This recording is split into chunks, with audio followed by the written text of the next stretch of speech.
Ассаламу алейкум туғандар. Бүгін біз барақтауыз, Қарасу барақ 5 үйдеуіз.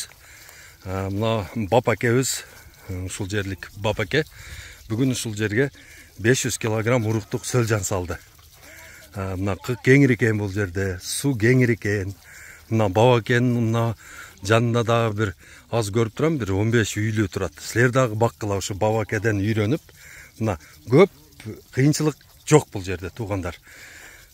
Қықты жаясыздар, сөлжанды қыққа саласыздар. Момында қылып тұрып пропеллер қойып қойсыздар, өзі суғара өрет. Таймері бар, моторчик алып қойсаңыздар, бір күнде жарым сааттан 4 жолыға қойып қойсаңар болды, өзі суғара өрет. Сілер ушунун айланасын мал кирбей турган, тоок кирбей турган кылып тосуп койсоңор эле болду. Башка эч кандай кыйынчылыгы жок. Ким сөлжан багам десе, кимге уруктук эң таза Кыргызстан боюнча жакшы уруктук сөлжан керек болсо 0550 20 0007 номерге кайрылыңыздар тугандар. Бардыңыздарга үйрөтөбүз.